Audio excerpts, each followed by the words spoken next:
Dicen buenas noches.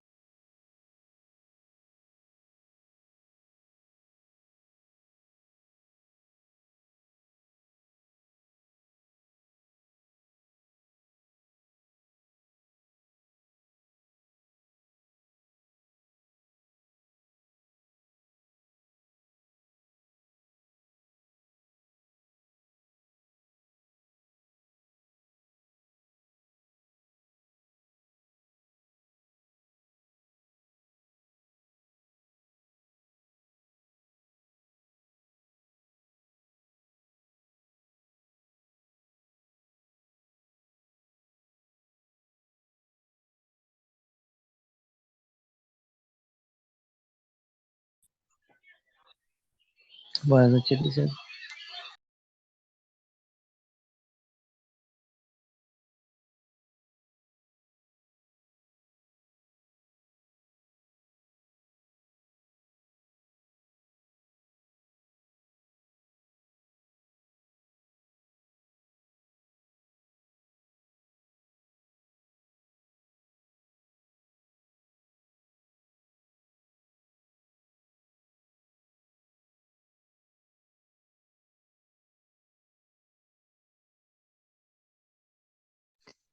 Muy buenas noches con todos los estudiantes que ya se van conectando a la presente reunión. Vamos a dar por inicio con nuestra clase del día de hoy, ¿sí? Dentro de la presente clase, nosotros vamos a ver acerca de lo que es la continuidad sobre estas culturas precolombinas. Sí, estas culturas precolombinas que nosotros ya hemos venido estudiando. Clases atrás, que son la maya, la azteca y la inca.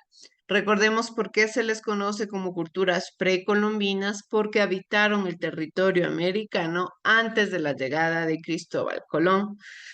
Constantemente se procura, sí, que ustedes reconozcan e identifiquen que la idea inicial que tiene el estudio o la analítica de estas temáticas es principalmente el entender que las culturas que habitaron el territorio antes de la llegada de Cristóbal Colón fueron sociedades sumamente desarrolladas, sociedades sumamente inteligentes, sociedades que tuvieron un gran avance tecnológico, un gran avance científico, económico, social, que tenían una estabilidad. No quiere decir que directamente, solo cuando llegó la colonización, hubo inteligencia en el territorio americano. Esto no es así, y esto es una idea que nosotros poco a poco debemos ir deconstruyendo de nuestro pensamiento actual, en el cual directamente nuestra sociedad se ha compuesto y se ha encargado de hacernos creer que los habitantes que estaban antes de la colonización eran como que ignorantes, eran personas que no tenían conocimiento, que no tenían inteligencia, cuando realmente las cosas son totalmente lo contrario. Algo importante que nosotros también debemos tomar en cuenta es que nosotros somos producto de todas estas mezclas culturales, somos rezago de toda esta unión cultural, de todo este choque cultural que hubo entre diferentes sociedades. Es por ello que tanto las sociedades precolombinas como las sociedades colonizadoras son parte de nuestra cultura actual. Hay gente que quiere volverse extremista, hay gente que dice yo soy indígena aferrado, soy aborigen.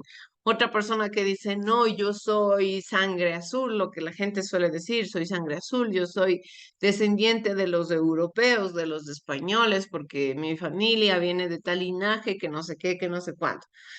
Cuando en realidad nosotros, nuestra sociedad actual y generaciones antiguas, son producto del desarrollo social, ¿sí? Son producto de la evolución del contacto cultural, de la unión que tienen diferentes sociedades y de cierta manera estas sociedades han dado como resultado muchos fundamentos importantes dentro de nuestra sociedad actual. Es así que nosotros un punto importante que debemos tomar como relación es la medicina. Habíamos venido viendo ya lo que es en el área de la matemática. Posteriormente habíamos estudiado lo que es la economía, lo que es la astronomía. Y ahora también es importante que nosotros analicemos cómo se desarrollaba la medicina en las sociedades precolombinas.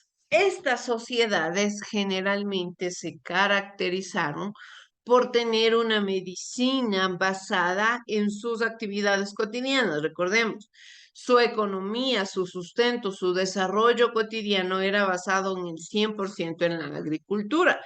Por eso es que la economía y, por ejemplo, sus primeros números se basaron en qué, en la agricultura, en los alimentos que ellos cosechaban, en los alimentos que ellos sembraban, lo mismo, su reloj, sus relojes, sus calendarios, los que ellos crearon para temporalizar sus espacios, lo hicieron en base a la agricultura, en base a la naturaleza.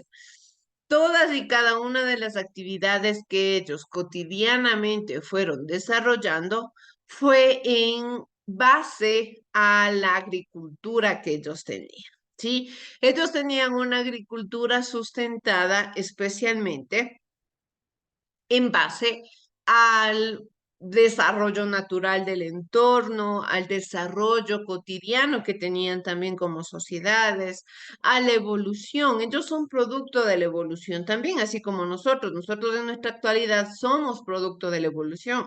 Estas sociedades también lo eran y también lo seguirán siendo futuras sociedades.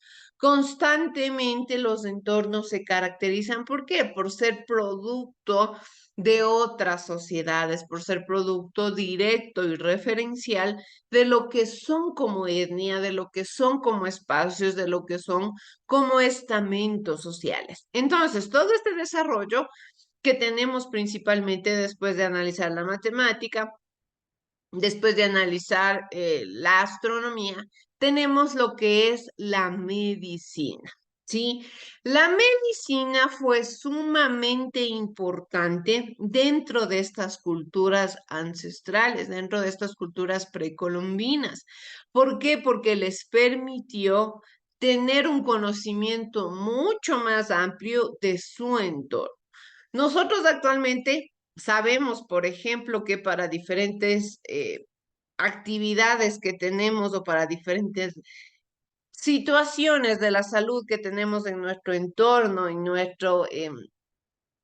nuestro contexto social, generalmente la medicina ancestral está constantemente presente. Si a alguien le duele el estómago, le decimos que se tome una agüita de manzanilla, una agüita de orégano. Si a alguien le duele la cabeza o alguien está estresado, que se tome el tilo para que se relaje, para los nervios. Para toda enfermedad, para toda dolencia, siempre le encontramos medicinalmente de la naturaleza algún,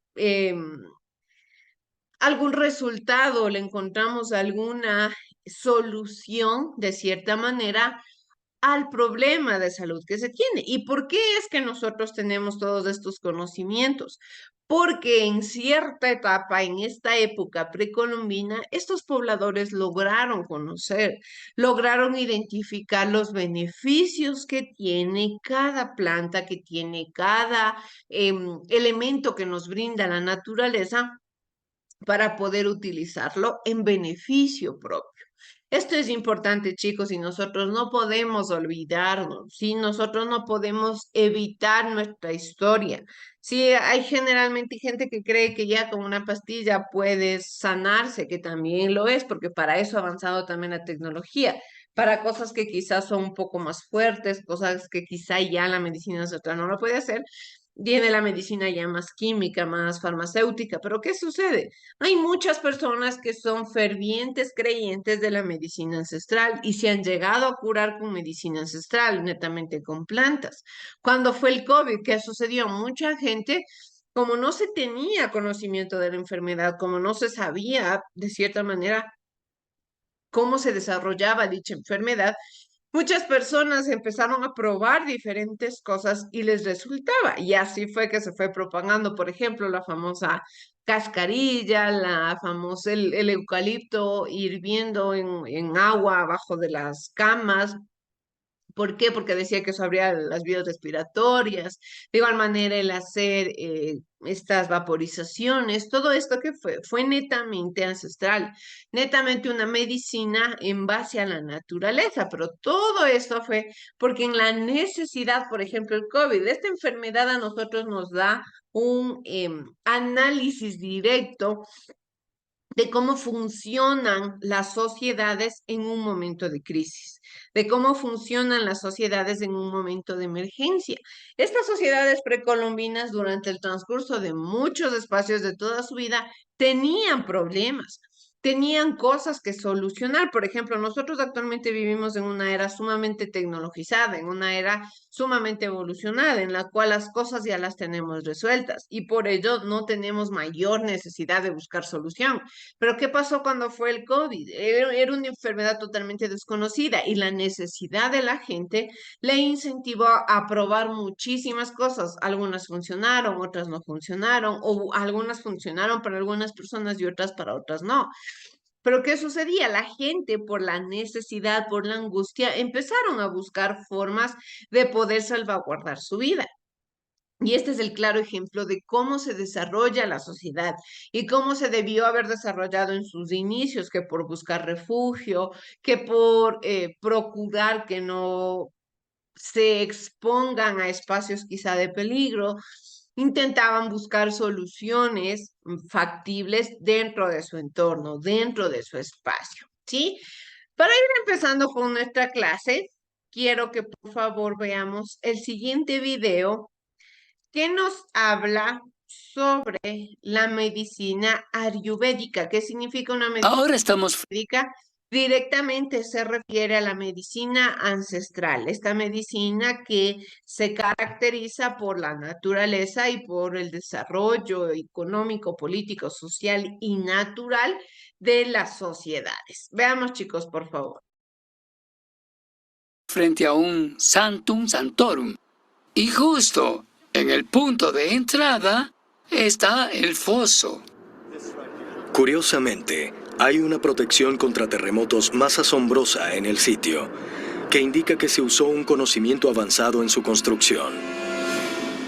Ubicados en puntos clave dentro del templo Surantila, hay varios fosos de 24 metros de largo diseñados para formar bolsas de aire que pueden disipar el impacto de los eventos sísmicos. El libro en el que está descrito todo esto, te lo mostraré. Sí, por favor. Este es el libro. Muy bien. Son 2 volúmenes. Cielos. 2 volúmenes. Están todos los detalles. Cielos, es enorme. Es un libro enorme. Y este texto existió por más de 4.500 años. Sí, transmitido de boca a boca. Cuando apareció la escritura, entonces fue escrito. En su opinión, ¿de dónde provino este conocimiento? Seres más avanzados de otros planetas solían visitar la Tierra y debieron haber entregado algún conocimiento a los pueblos. ¿Y cree que este conocimiento se originó en las estrellas? Creo que los alienígenas jugaron un rol importante. Asombroso. Según los fieles hindúes, las técnicas de construcción usadas en el templo de Surantila son solo un ejemplo de tecnología avanzada detallado en los antiguos textos sánscritos. Se dice que otras obras contienen información mucho más allá de la capacidad de los primeros humanos, que tal vez incluso brinde pruebas concretas de actividad extraterrestre en la Tierra.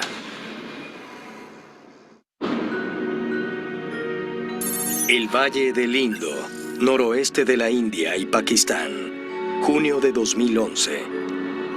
Paleontólogos descubren un cráneo de 4.300 años que muestra varios agujeros perforados. Notablemente, concluyen que estos indican la realización de cirugía cerebral. E incluso parece que la operación fue exitosa, pues las heridas muestran señales avanzadas de curación. En la antigua India realizaban increíbles procedimientos médicos y quirúrgicos a las personas. Cosas como operar el cráneo. Lo fascinante de esto es que este tipo de conocimiento médico avanzado es muy antiguo, y ellos fueron capaces de usar esas técnicas para curar personas. Los estudiosos védicos sugieren que los antiguos hindúes no solo eran capaces de realizar cirugía cerebral, sino también otros procedimientos avanzados. Y gran parte de este conocimiento médico fue registrado en un texto sánscrito que se remonta al año 800 a.C., conocido como el Sushruta Samhita. En 2017, en una biblioteca local en Mahabalipuram, India, Giorgio Tsoukalos se reúne con su colega teórico de los antiguos astronautas, Praveen Mohan, para estudiar más de cerca el texto. Bien, este es un vasto texto médico que contiene información sobre más de 11.000 enfermedades. Habla de 700 plantas medicinales, 64 preparaciones de recursos minerales, 57 preparaciones de recursos animales y es considerado la base del Ayurvédica, la medicina tradicional india. Oh, así que esta es la base de la medicina ayurvédica. Sí, ¿Esto de aquí? Sí. Pude hallar un pasaje que pensé que podría parecerte interesante. Aquí puedes ver donde dice que las operaciones quirúrgicas son de 8 tipos. Son incisión, extirpación, raspado, perforación, sondeo, extracción, secreción de fluidos e incluso sutura. Imagínalo, teníamos sutura hace 2600 años y este libro fue escrito más de 100 años antes de Hipócrates, el padre de la medicina moderna. Es asombroso. ¿Y cómo se obtuvo esta información? ¿Cuál es la historia? Bien, el título Sushruta Samhita significa que el autor Sushruta no es realmente el autor, él no escribió el libro.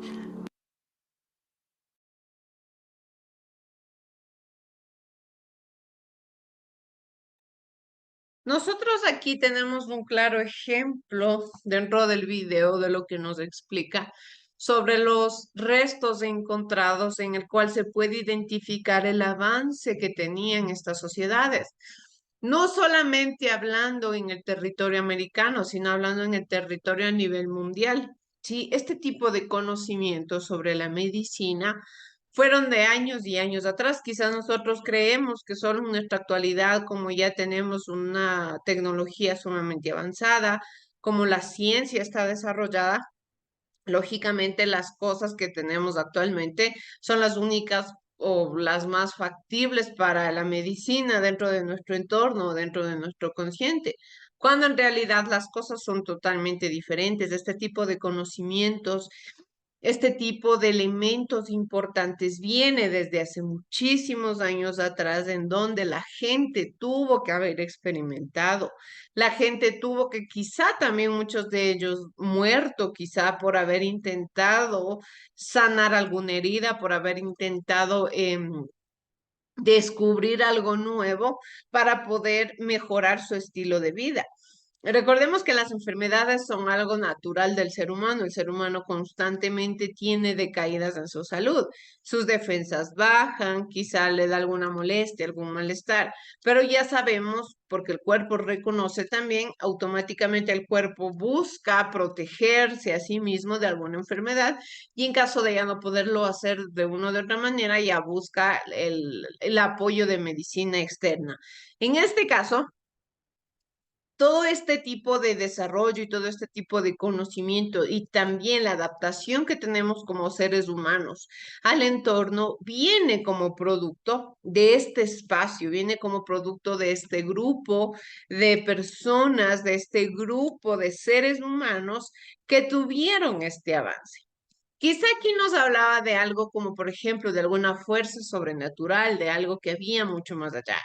Hay gente que es escéptica, hay gente que quizá cree que puede haber una fuerza mucho más grande, una fuerza o una inteligencia superior a la del ser humano. Todo eso depende de cada persona, de cada criterio, de cada personalidad.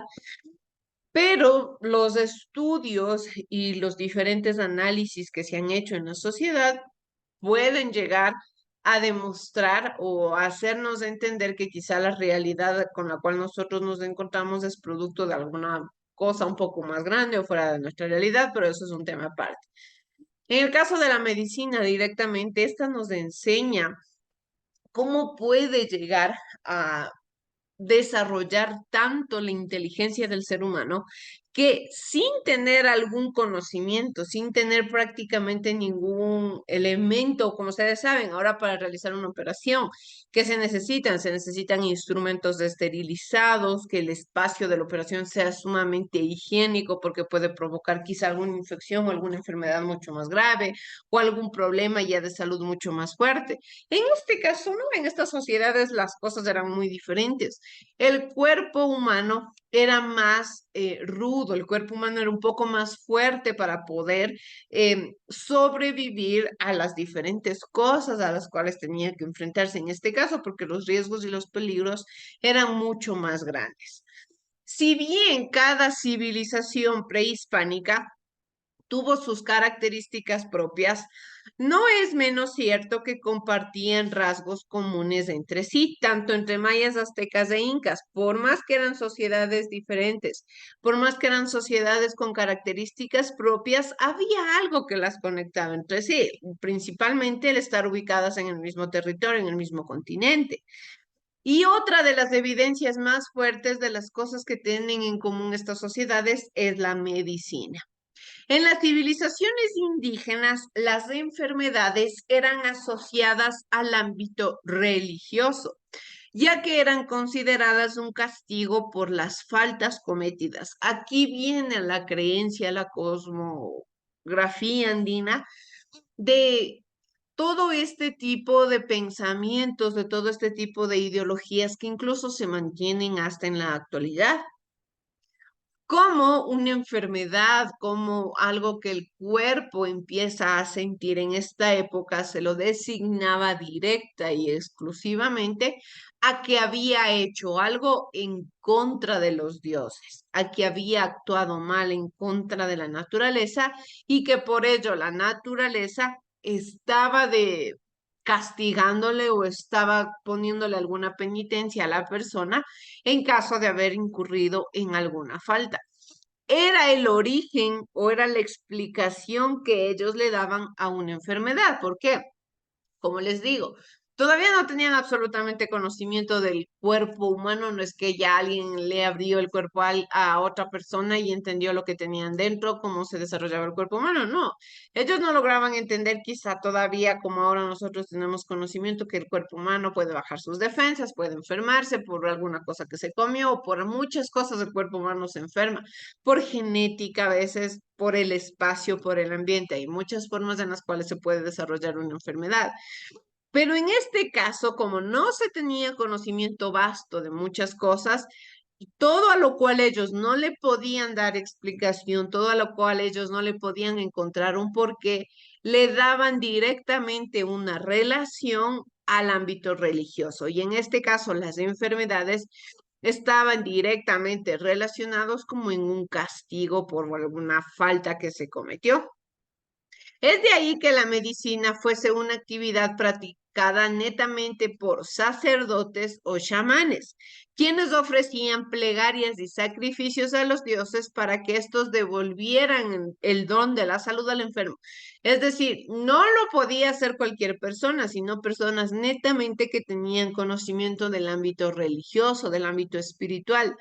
Eran las únicas personas que podían tener la capacidad de intervenir para que exista una curación, ¿sí? De igual manera, por otra parte, empleaban medicamentos de origen mineral, animal, pero sobre todo el vegetal. Tuvieron un conocimiento extraordinario de las plantas y sus propiedades curativas, que empleaban como pomadas, pócimas, cataplasmas y buches. Es decir, ellos mismos empezaron a crear ya su medicina, ellos mismos empezaron a desarrollar sus propios insumos para salvaguardar su bienestar, para salvaguardar su salud, para precautelar su propio bien de cierta manera. ¿Cómo se sucede? Aquí vamos a ver directamente, hemos visto en un ámbito generalizado qué es lo que tienen en común estas tres culturas, pero detalladamente. ¿A qué se refiere la medicina maya? Los mayas llegaron a tener una clasificación de las enfermedades de acuerdo a sus causas y síntomas e incluso podían prevenirlas. En sus inicios, cuando nadie conocía por qué el ser humano empezaba a tener quizá un decaimiento en su salud, lo daban directamente a un origen religioso, un castigo. Posteriormente las sociedades van avanzando, se van desarrollando, van teniendo nuevos conocimientos. ¿Qué es lo que hacen? Empiezan a entender que quizá existen diferentes tipos de malestares que el cuerpo puede presentar. Y así empiezan a clasificar a las enfermedades. Nosotros lamentablemente en nuestra sociedad, en nuestro contexto, tenemos un sinnúmero de enfermedades, unas más leves, otras más fuertes, unas quizá que pueden llegar a costar la vida, otras que quizá no tanto, otras que quizá pueden ser tranquilamente tratables. Pero para poder entender todo esto viene de un largo proceso de análisis, de un largo proceso de estudio, de identificación, de desarrollo que tienen estas sociedades. En este caso, después de ir observando, porque ellos no tenían otro instrumento más que la observación y el análisis crítico, iban determinando qué tipo de enfermedades tenían o presentaban las personas y de acuerdo a los síntomas llegaban también a poderlas prevenir. También ya empezaron a suturar heridas y trataban fracturas. Sí, los mayas lograron llegar a suturar. Como les digo, no estamos hablando de un ambiente 100% sanitizado. Quizá tenían los cuidados del caso, pero como tal, una normativa o algo tan bien higiénicamente cuidado, no. ¿Por qué? Porque recién estaban teniendo conocimiento, estamos hablando de la naturaleza, del entorno, todavía no se tenía ni siquiera un hospital, no se tenía un conocimiento de lo que era un hospital, de lo que era el sanitizar las cosas, el cuidar el cuerpo. Y es por ello que en muchas de las ocasiones los cuerpos así se mantenían y se cuidaban en perfecto estado, se cicatrizaban las enfermedades en perfecto estado. ¿Por qué? Porque en muchas de las ocasiones el cuerpo se adapta. Si al 100% el cuerpo se adapta al entorno y si el cuerpo ve que cada vez uno por las posibilidades que tiene, el cuerpo se va teniendo un poco más débil también. Pero si el cuerpo también identifica que quizá el espacio, el entorno no le permite tener tantas factibilidades, ¿qué es lo que hace? Se adapta a lo que hay. De igual manera, para la cultura maya, la enfermedad era un desequilibrio corporal, consecuencia de un mal comportamiento o era signo de una fatalidad que vendría sobre la comunidad. Por lo que procurar la salud o el equilibrio del enfermo era un asunto de interés general. Es decir, si una persona se enfermaba, era un susto para todas las personas de la comunidad. ¿Por qué? Porque quiere decir que esta persona o hizo algo mal o está previniendo o está advirtiendo de algo malo que puede llegar a suceder en el grupo. Entonces, constantemente las personas procuraban tener su salud bien cuidada para que las cosas malas no vengan sobre ellos. En el ritual de curación se implementaban preparados de plantas, oraciones, confesiones públicas, ofrendas, sacrificios, baños de purificación y consumo de psicotrópicos que hacían entrar al enfermo y al chamán en trances místicos, es decir, de una u otra manera se drogaban. Sí, al estar en trances místicos, ¿qué es lo que hacían ellos de cierta manera? Quizá podían decir que veían, porque empiezan a alucinar, veían quizá que hablaban con los dioses, que ya les concedió el don de la sanación. Y a veces hay muchas enfermedades que se vuelven psicológicas, a veces hay muchas personas que se enferman psicológicamente. Y cuando, por ejemplo, hay muchas personas que dicen, ya viéndole al doctor, ya me sentí mejor, ya me sané. ¿Por qué? Porque generalmente el cerebro también nos juega mucho en contra en muchas de las ocasiones y el cuerpo se enferma psicológicamente. En algunas ocasiones, en otras ya no, ya requiere un tratamiento.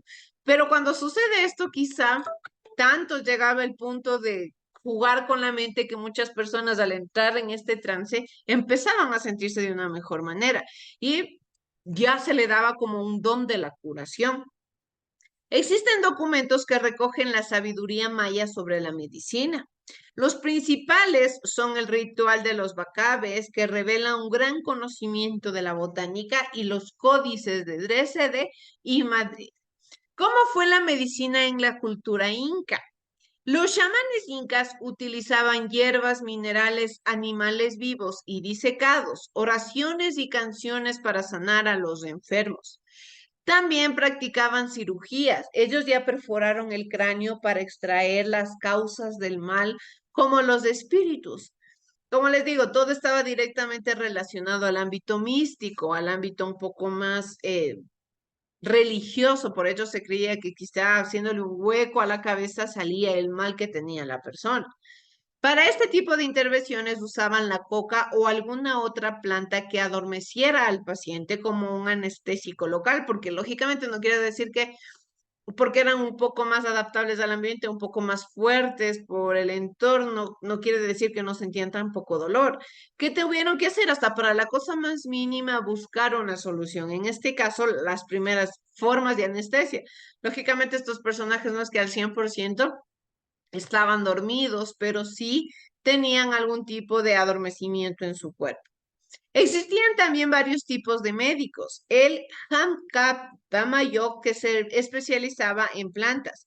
El Sankoyok, que curaba a base de poderes mágicos. Y el Sirkak, que se dedicaba a curar fracturas. El Maxa ofrecía sacrificios y el Sayak curaba mediante el uso de los granos de maíz. Gran parte de las enfermedades conocidas hoy también fueron clasificadas por los incas y tenían un tratamiento para cada una de ellas, de estas enfermedades, que lógicamente ahora nosotros sabemos que ya tienen un origen del propio cuerpo humano, que el propio cuerpo quizá a veces, como les digo, nuevamente por las defensas se enferma, pero se utilizan muchos de estos conocimientos, se utilizan muchos de estos elementos de estas culturas para poder tratar las enfermedades. Chicos, ya nos queda 5 minutos para que se nos termine la clase. Quiero compartir con ustedes brevemente un comunicado que tengo de parte de la institución. Como ustedes saben, dentro de todas las instituciones siempre se debe elegir lo que es el gobierno estudiantil.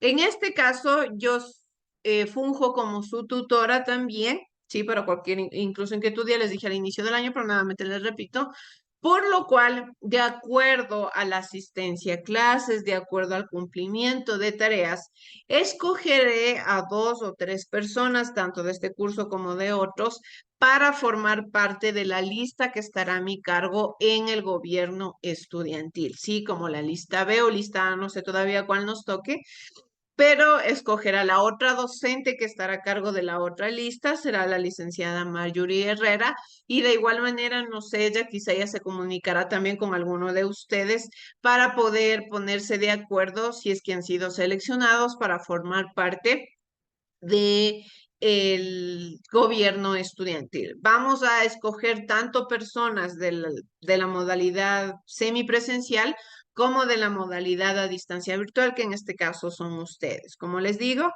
de acuerdo a la asistencia a clases, que más o menos he visto ya en el transcurso de estas clases su atención en clases, la presentación de tareas, se escogerá porque lógicamente uno para obtener este tipo de puestos o este tipo de reconocimientos dentro de las ligas estudiantiles, tiene que también ser un poco de ejemplo, ¿sí? Entonces, tomaré todo eso en cuenta y si de pronto yo ya me estoy comunicando en uno de estos días, a más tardar mañana, con alguno de ustedes, es para principalmente pedirles su colaboración en la lista. Lógicamente, ustedes saben que estamos hablando de una modalidad virtual, no va a ser como en los colegios tradicionales. En alguna de las clases también quizá algunos compañeros ingresen a hacer ya en la siguiente semana la campaña electoral y ustedes procederán a la votación, que lógicamente la votación saben que será de igual forma virtual.